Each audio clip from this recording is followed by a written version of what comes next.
Hello again, this is Wanda, your positive NLP guru, and now I'm going to talk about the power of words. Oh, this is one of my favorite topics of all times. Um, I think before I never knew that my words have so much power. Now, what I started doing is that I changed the words I used, and actually, it changed my life. If I may share with you, I used to be very sick all the time because of the work pressure, the pressure of being a mom, a working mom, and so many things. The pressure of my work. But when I started to change the words that I use with my health, uh, with my problems, with the difficulties, it also changed me. And just to give you this picture, I think there's a lot of things we say to ourselves. I won't do it. I can't do it. You know what they said, according to a study, when I was reading one of the success magazines, they said if you look at the success rate, if you say I can do it, that is actually the chance of success is already 80%. That's why Theodore Roosevelt said, if you say you can, you're halfway there. Of course, if you're 80% out of 100, then you're halfway there. And I will teach you how you can use the power of your words to actually empower yourself, encourage yourself, and motivate others with ease also. So, why does your words have power? Let us discuss this further. Um, we always hear of your thoughts create your reality, your thoughts and words really affect you. The question is why? One of the interesting things that I've learned, there was an experiment done by a scientist in Japan. He's also an author. He has a book about the miracle of water. According to Mr. Masaru Emoto, our body is 72% water. So if you look at this picture, you will see how much of our body percent is water. So now, because our words have effect on water, definitely the words that we say have an impact on us.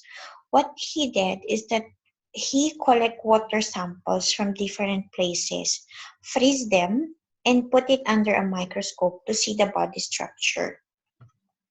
So, let's say for example, this is the result of his experiment. According to Masaru Emoto, this is how the water looks like after it is frozen and under a microscope. How does it look like? See the word angel, how really nice it is. See the word peace, how peaceful it is.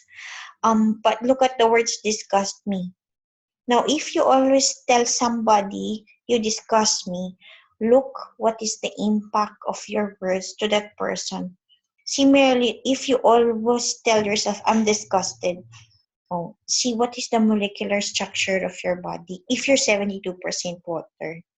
If you also saw the photo of dolphins, the photo of lotus, if you look at his book, there's a lot of compilation. If you look at the words youthful, it's worrying. What you ask yourself now, what are the words you tell yourself every day? What are the words you tell your loved ones every day? You have to be careful because really your thoughts have power. um there are also interesting people, like they have died hundreds of years ago, but their bodies do not decay. And I think it's also because why those people who do not decay are actually those who have um, in some religions, they are the saints, as they call it. So these are the people who have pure hearts. So they only speak of goodness. So actually, their body do not decay because of maybe the peace in their heart and the words that is spoken. So that really preserve them. So if you always tell yourself you disgust me and you fall, then sorry. It's like you're already a rotten body, even if you're still alive. So you have to be very careful of the words you say to yourself and especially to those people around you. So what are the words you use every day? One of the exercises I did during the NLP training is say something and then see what is the impact. on your body. I'm gonna post one of the videos of the exercises I did during one of the trainings I had with the volunteer teachers, where we clearly used the power of the words. Where I told one person to say, "I can," "I am strong," and you can really see how strong he became. But then when he started saying, "I'll try," "I am weak," he really started becoming weak.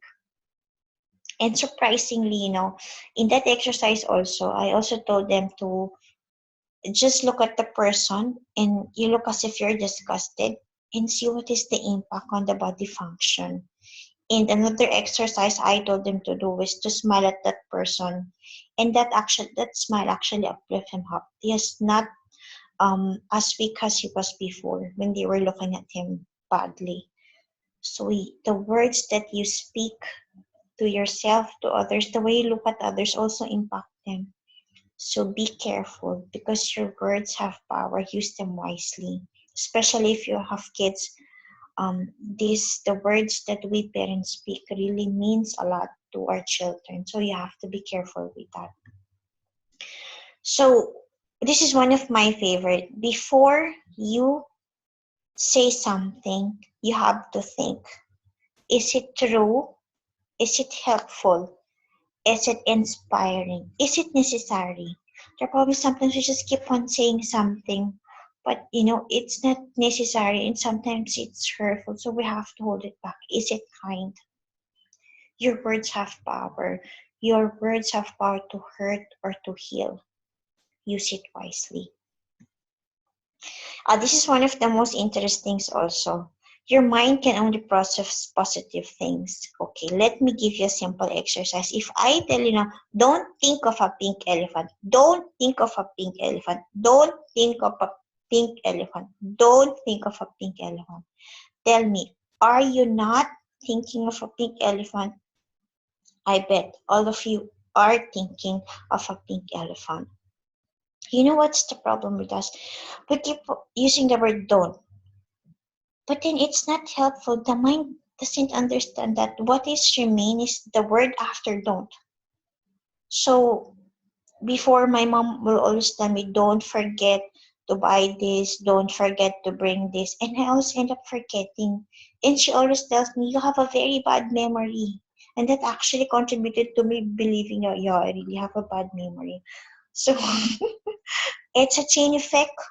But then uh, it's again how you use your words. Like for my kids, I used to tell them if they're doing something like that I don't want them to do, if they're jumping, so I'll tell them don't jump, but they will jump more.